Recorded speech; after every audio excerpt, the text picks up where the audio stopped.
It was the statement that surprised just about everyone. Harry and Meghan announcing they'd had enough. There are obviously practical problems, but I see a big new horizon opening up for the royal family, internationally, transatlantically, in all sorts of senses. It's absolutely imperative that Harry does not go off in a fit of anger, because a rogue Harry could be absolutely disastrous for the family. The brothers were growing apart. Inevitably, stuff happens, and we're certainly on different paths at the moment. And that big Sussex-shaped problem at the heart of the royal family seemingly could not be resolved. It's not enough to just survive something, right? Like, that's not the point of life. You've got to thrive. So can Harry and Meghan find the private happiness they crave and the careers they want? To be out there making money, perhaps off the back of the name royal family, that's a pretty big ask and something that hasn't been successfully done before. The British taxpayer has got to feel this is a deal that works for them, otherwise that's toxic.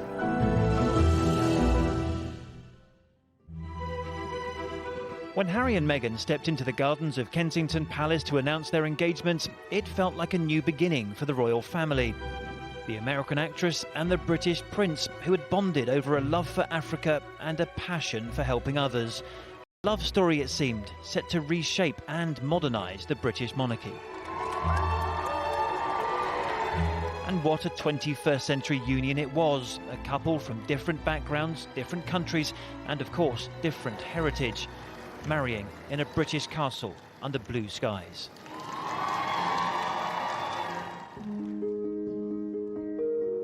But for those of us who observed the Duke and Duchess up close, it was clear tensions were brewing from a very early stage. It was just about the wedding, we presumed, like in every family.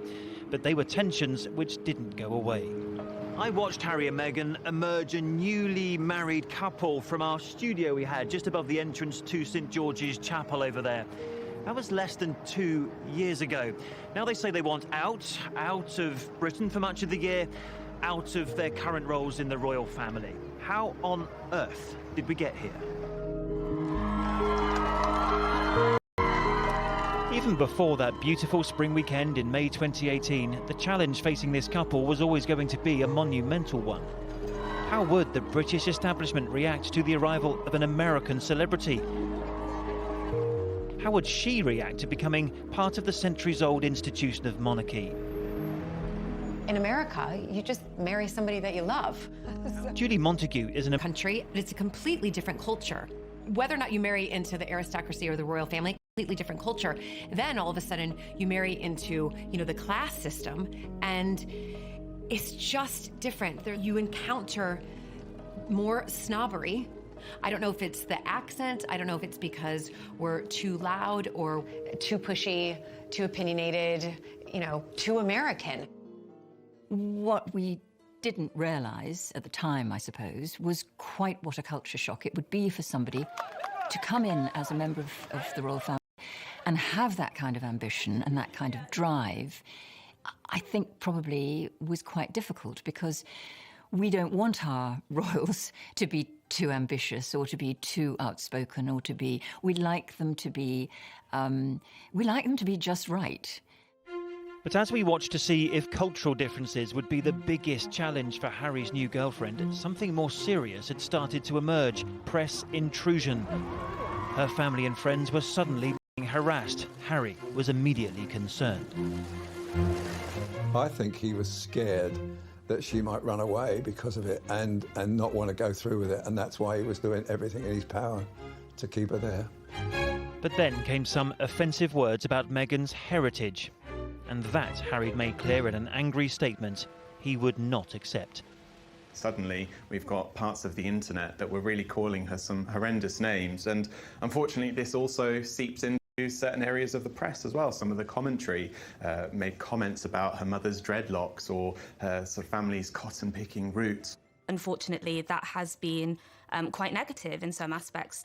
Is trying to link part of her ethnicity to other things that are associated with black people in a negative way. So gangs, gangsters, the ghetto.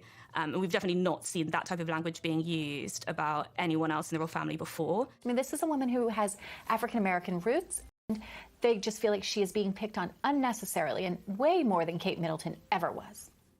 In a recent interview, Meghan's co-star from her acting days in the US series Suits, Wendell Pierce, told how shocked he was by some of what was written about her in Britain's tabloids. You're always amazed at the depth of it. You're always amazed at the great lengths people will go to it, to be destructive and nasty. But senior members of the tabloid press just don't agree that Meghan was made to feel unwelcome in Britain.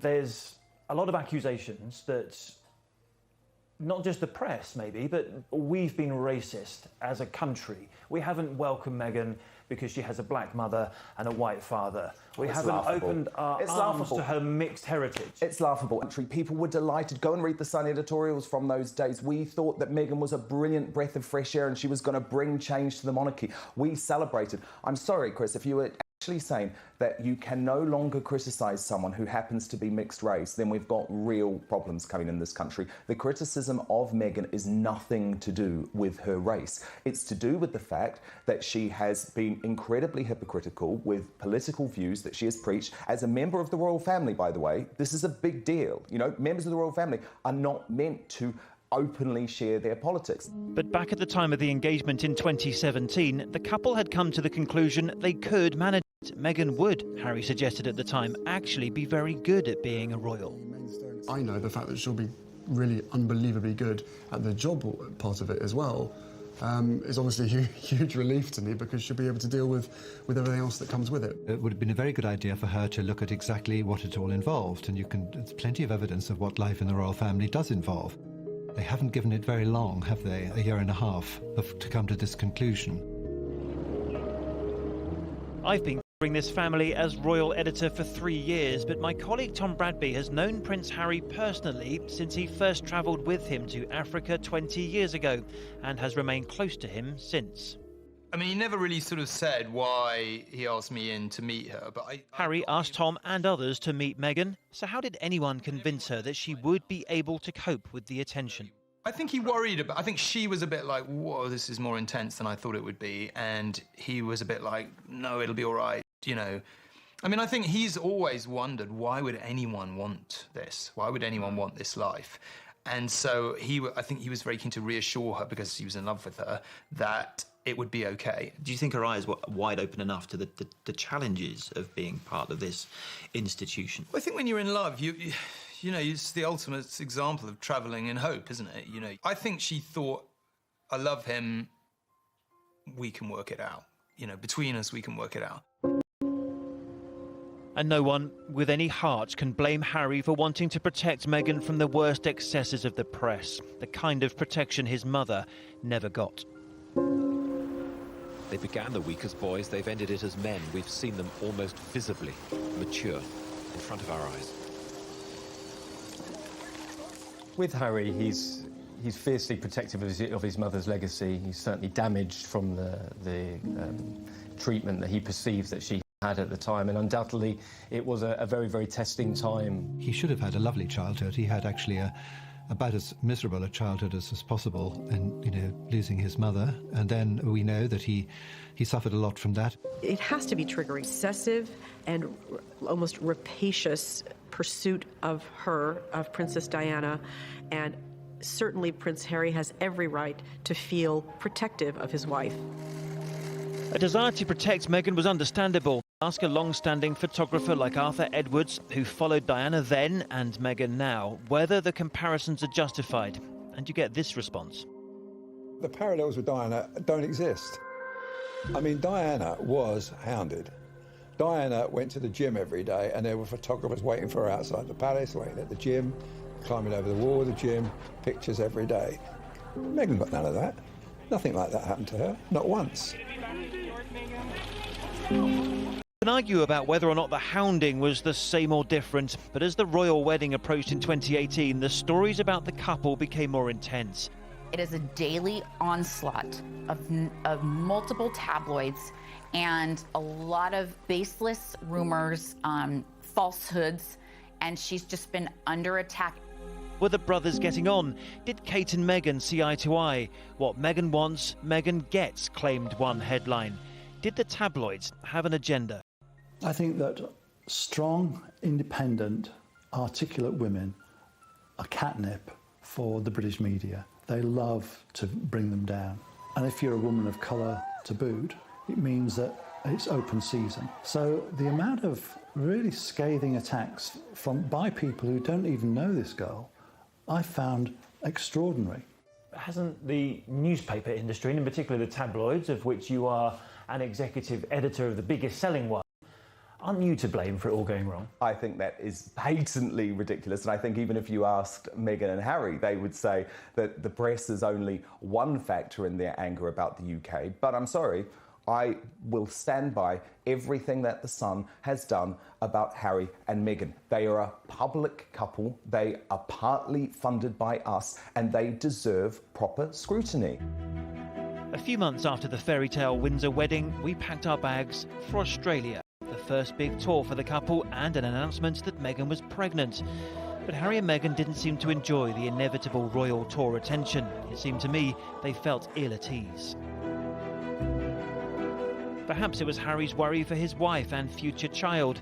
Perhaps Meghan was wondering what on earth these jam-packed royal tours are all about. Their staff looked constantly under pressure, and not long after the return to London, 4 members of Harry and Meghan's household, for whatever reason, decided to leave. Meghan comes from a very different background, a go-getting background of, being an actress in America. She's used to a different rhythm and a different was not, necessarily the way in which, courtiers and people at palaces are used to getting things done. We saw the press begin to create this Duchess difficult narrative. We heard complaints about 5 a.m. emails and how she worked all hours of the day and how she had particular demands that didn't sit well with certain aides. And it was those stories that snowballed into another round of negative press. And so for Harry and Meghan, the shield was up again and they had to protect themselves. Could they have done it any differently? Now, to begin with, it was easy because everyone loved them and all the press was positive. But then when stuff did start to go negative, I think he and both of them, their instinct wasn't to just take it on the chin. Their instinct was that it was unreasonable and unfair and that you should try and fight it. As the birth of their son Archie drew close, so the tensions grew between the couple's public role and their determination to protect their privacy. And they said they didn't want to do what royal mothers had done before them. A photo on the steps after birth was, they said, not for them. As for the christening, no cameras were invited in. No details were shared about Archie's godparents. All the while, they were finalising the split from William and Kate. A separate household, a separate charity foundation, a new home. The Cambridges and Sussexes were officially on different paths. When the Fab Four launched, it was launched to huge fanfare. Everybody was excited about the possibilities of what these two couples could achieve. Working as family does have its challenges, of course it does. Everybody here, the fact that everyone's laughing means that everybody knows exactly what it's like. Look, we're stuck together for the rest of our lives, so... This is true. Togetherness at its Togetherness, yeah. Unfortunately, it seemed that they couldn't work together, that they were moving in different directions, and that's what we're seeing now. Then came a raft of other questions. Was it justified that the £2.4 million renovation of their new home, Frogmore Cottage, was paid from the public purse? Should they have taken 2 private jets for summer holidays in the Mediterranean after recent campaigns on climate change? The couple appeared increasingly isolated within the family. An autumn tour of Africa was a chance to reset the agenda and focus on the real stuff, helping others. And this tour felt much more like their own. It began in a township in Cape Town, the murder capital, in fact, of South Africa. There were powerful speeches and even interviews here and there on TV. It seemed to be going so well. I am here with you as a mother, as a woman of color, and as your sister. Yeah, the Africa tour was fantastic. We got to see baby Archie, our first prop on that tour, and, they were brilliant. But scratched beneath the surface, as Tom Bradby did when he spoke to the couple for his ITV documentary, and it was clear that actually things were not going very well at all. I don't know what the impact on your physical and mental health of all the pressure that you clearly feel under. Yeah, well, I guess, and also thank you for asking, because not many people have asked if I'm okay. but it's a very real thing to be going through behind the scenes. And the answer is, would it be fair to say not really? Okay, as in it's really been a struggle. Yes. I mean, around the time of that documentary, some of the angst and the anger in the background, I was genuinely shocked that it had got that bad. I was like, wow, how did it get to this point? I mean, I knew things weren't ideal, but I really didn't know, you know, I got the impression they had decided before they got on the plane exactly how honest they were or weren't going to be. And again, my best guess is, and of course with all these things, you're half the time only guessing, they wanted that, I think, to be a bit of a pressure release valve. I think they wanted it as an indication of if they ever made the announcement, which we've now seen, that there would be some preparing the ground. Like a warning shot to the rest of the royal family that something might be coming.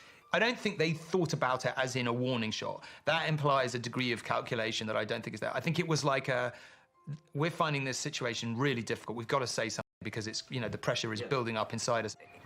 It's not enough to just survive something, right? Like, that's not the point of life. You've got to thrive, you've got to feel happy, and I think I really tried to adopt this British sensibility of a stiff upper lip. It has its, you know, it has its advantages, I guess. I really tried, but I think that what that does internally is probably really damaging. When she's got her, what you might call her, you know, game face on, like even the interviews earlier in the trip, you know, the demeanor was totally different. It was almost as if, you know, the curtain was pulled back and she was like, okay, I'm just gonna, for the next 5 minutes, I'm just gonna tell it like it is, and what happens as a result of that happens. Did you think at that point that 2 months down the line, you know, at the turn of the year, Harry and Meghan will be announcing that they want, pretty much that they want out? Yeah, I did think that. That soon? Yeah. And on that very same day, the last of the tour, the couple announced a declaration of war on the press. The statement just came, I think, as a huge shock for all of us because the tour had gone so well and because the coverage had been so positive across the spectrum, and I just don't think anyone saw it coming. It was a real shame that it happened when it did. Obviously, we later found out that there were certain legal reasons behind it having to go out at that time. Found out about them. It's just a series of unfortunate events for the Sussexes. What perhaps saddened people the most was the admission by Harry that yes, the reported rift with his brother William was actually true. Inevitably, you know, stuff happens, but look, we're brothers. We'll always be brothers. We're certainly on different paths at the moment. He admitted for the first time that there had been a rift with his brother. I'd been told at one point they weren't actually talking to each other. So confirmation firsthand from Harry that things hadn't all been, you know, peachy behind closed doors was pretty jaw-dropping. It was a real insight into a very fragile and pretty emotional man. So the Sussexes had done their big TV interview. They had let the world see their pain. They thought that might be a trigger for change. But the change they wanted and needed didn't come. It was in late autumn that Harry and Meghan decided they couldn't go on. They had a new home here in Windsor, a new household of their own, new staff, new resources. It had all been tried, but ultimately it wasn't working, and it dawned on them that they were still deeply unhappy. So they started working then on their escape plan. The couple announced some time off, and this is where they chose to take it, on the far west coast of Canada, where they spent 6 weeks hiking with Archie, admiring the scenery and finessing their bid for independence. So when they flew back to London, they went straight to the Canadian High Commission to thank them for their hospitality, but they were about to surprise everyone, including Harry's immediate family. Harry and Meghan announced they'll be stepping down as senior royals and seeking financial independence. The palace scrambled to construct a response. When it came, it was short and terse. It is complicated and will take some time, they said. But how surprised were they? I think there'd been some discussions for several weeks at least. I think Harry was reluctant to put it in writing, and somehow or other it was leaked. You know the palace vehemently deny your version of events, that it was put down in writing and it was leaked. I mean, I don't think there's any doubt it was in writing. I mean, there was stuff in writing, whether it was in an email or a document, I don't know. And there was a leak. I've never said, by the way, that the leak came from the palace. It was a leak. You know, it was put in writing and there was a leak. But what it is an indication of, which is more relevant, is the utter breakdown in trust in the normal functioning of the institution. Because I can tell you one thing for sure, Harry and Meghan absolutely believe that was leaked against them. Dan Wootton from The Sun was the journalist who broke the story. Harry is convinced that it was one of the other palaces, in other words, one of his parents' or brother's palaces, or grandmother's palace, who knows, that leaked it. You claim it's not a leak. Wednesday forced Harry and Meghan's hand, and it was on Wednesday evening that they made that shocking statement that they wanted effectively out of the royal family. Oh, I absolutely acknowledge that. They would not have released that statement if we hadn't put that story on the front page. But I had first made Harry and Meghan, via their communications secretary, aware of the story that I was working on the 28th of December. Right. So you've got 10 days between December 28 and when we eventually run the splash on the front page of The Sun. The conversations I had with senior aides in all three households, that everyone wanted to help them get to the stage that they want to be at in 2020. No one knew how. But courtiers now knew they had to act. Statement made, Meghan went straight back to Canada, the place where she has friends, and the place where it is most likely this couple will make their new home. They had a lovely holiday in Canada for 6 weeks. Their romance flourished in Canada, and of course, they went public with their relationship in Toronto at the Invictus Games.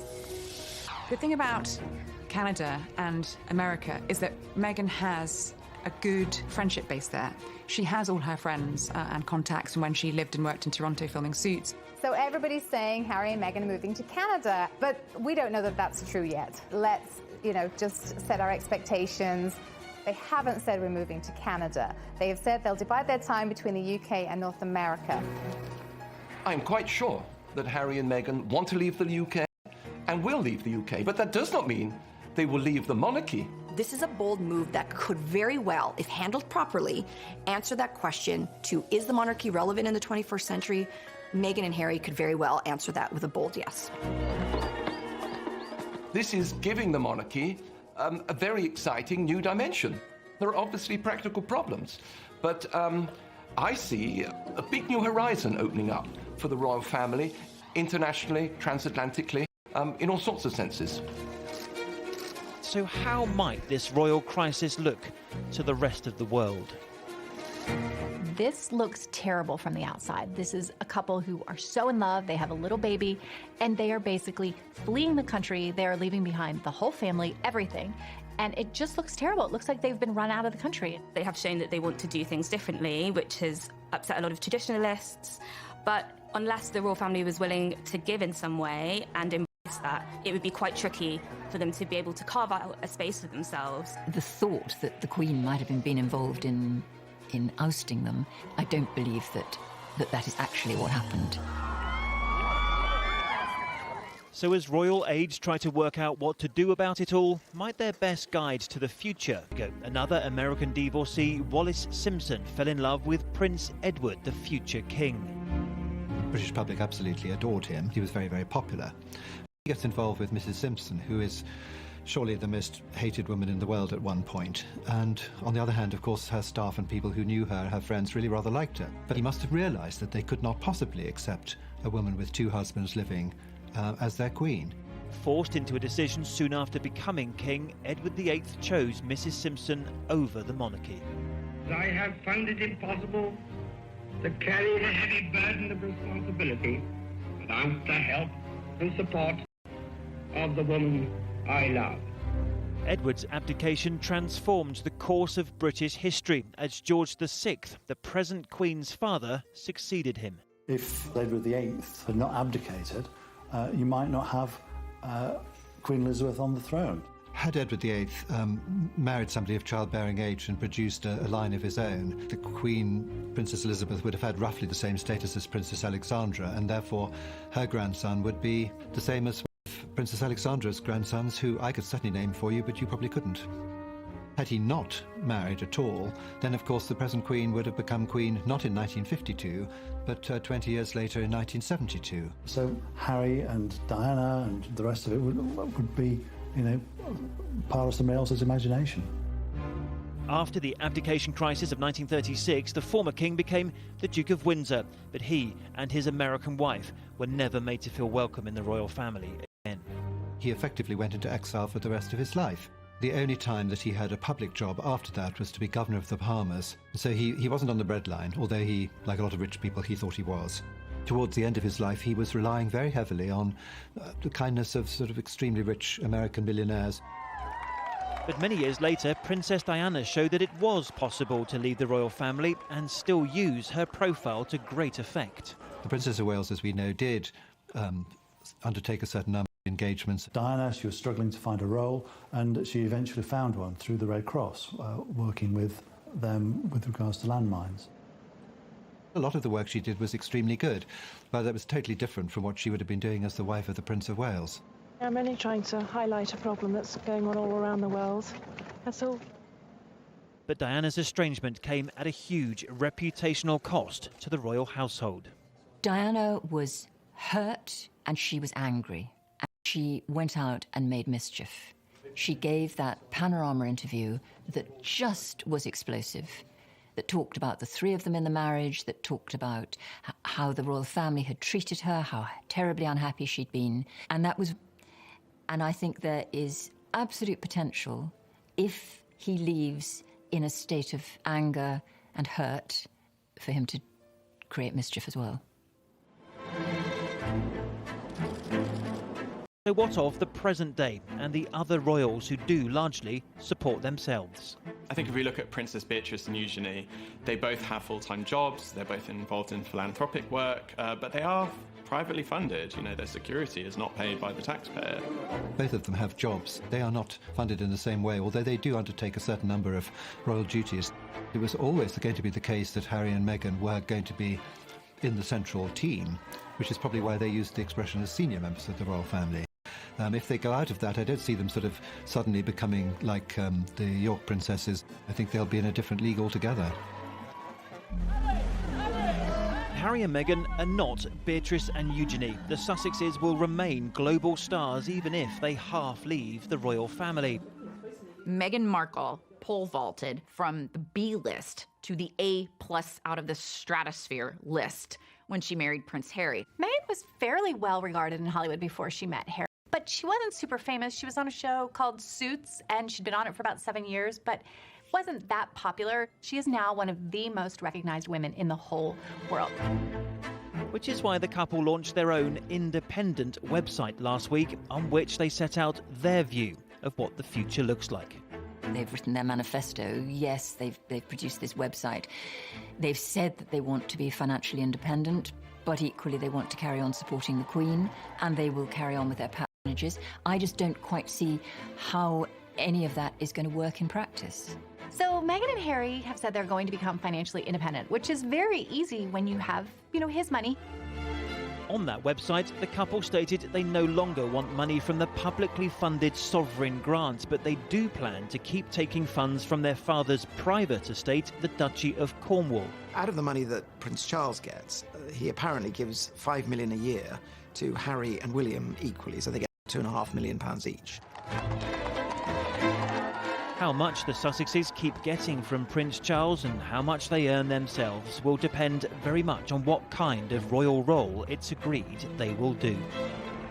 For Harry and Meghan to be financially independent, there's a lot that needs to be figured out. How will their earnings be separated? As working royals, they're doing this as the Duke and Duchess of Sussex, so to be out there making money, perhaps off the back of the name of the royal family, that's a pretty big ask and something that hasn't been successfully done before.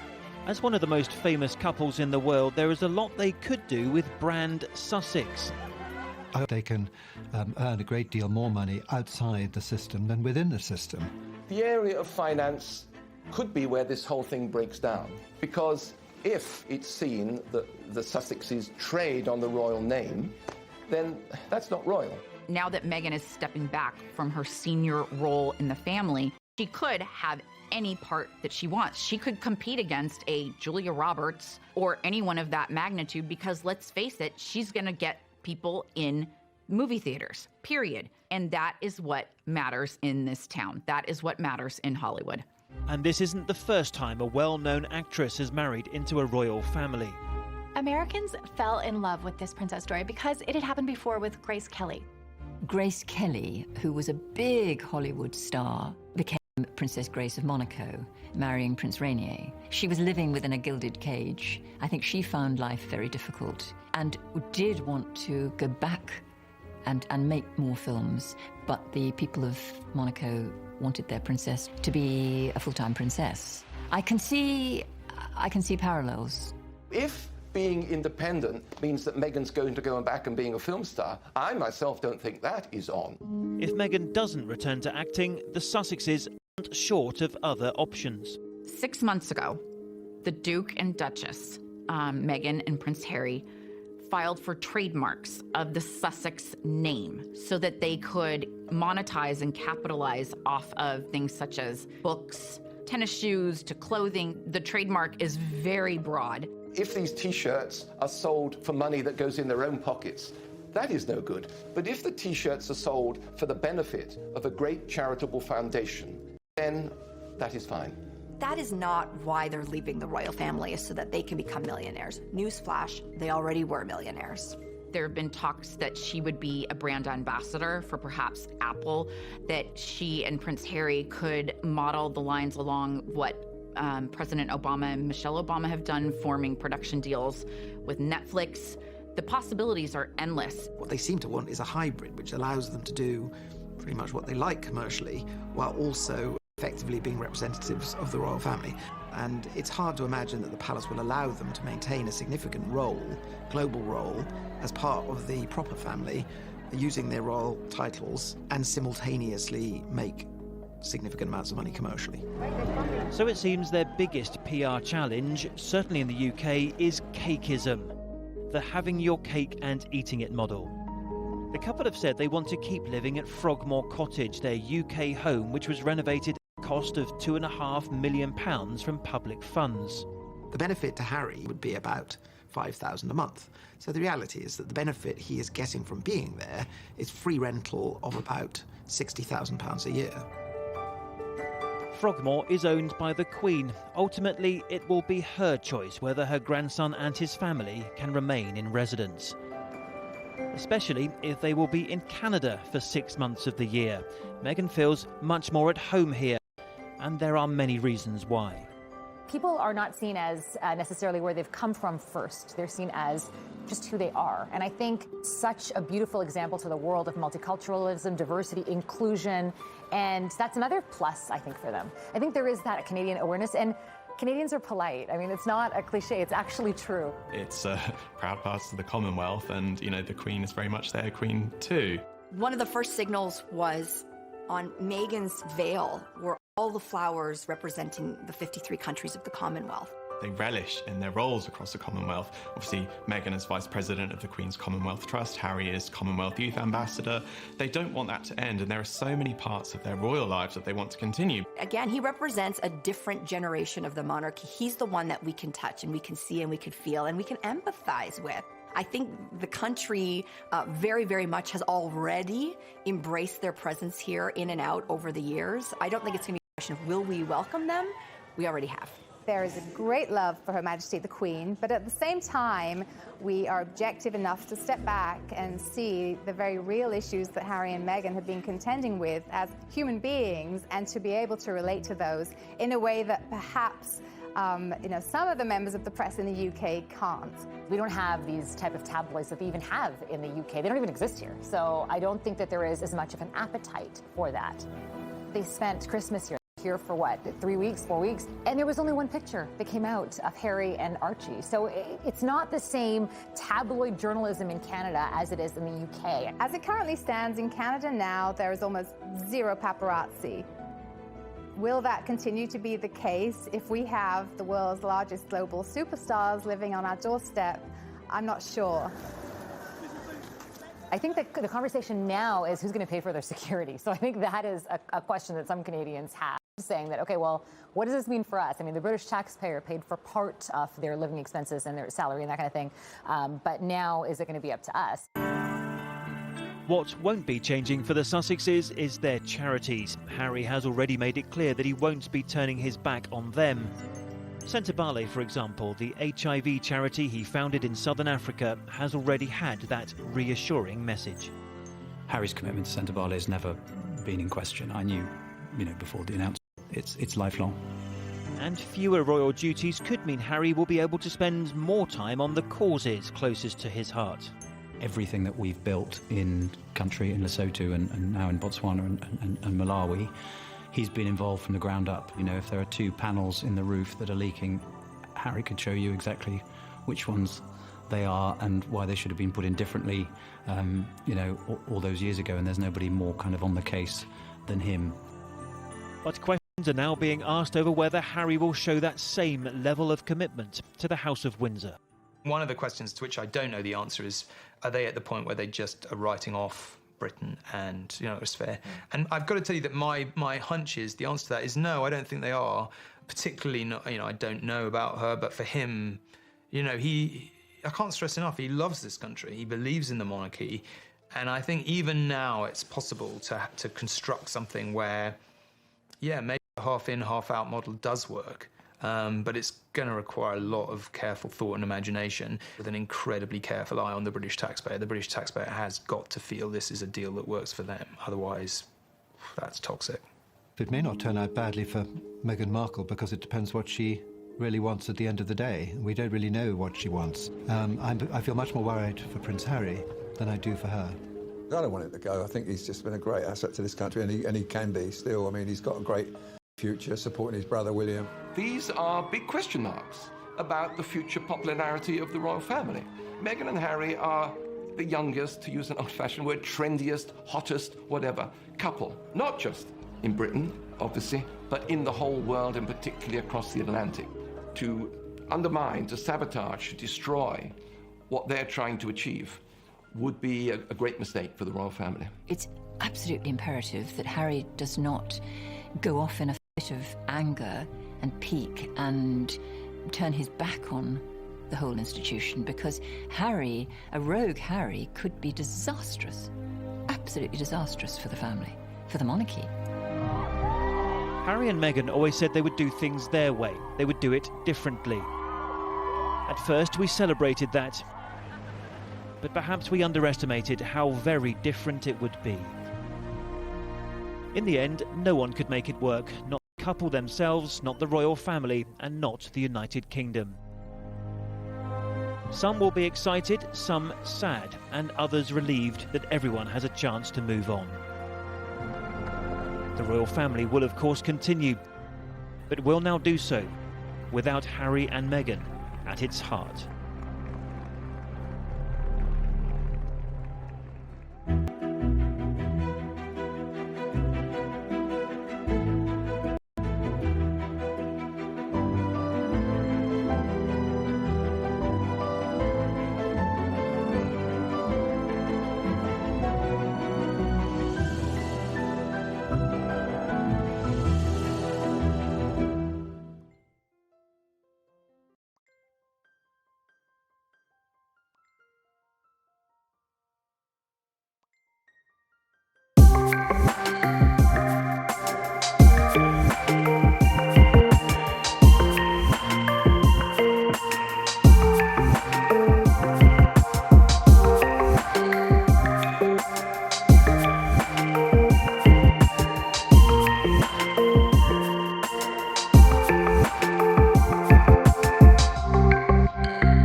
It was just about the wedding, we presumed, like in every family.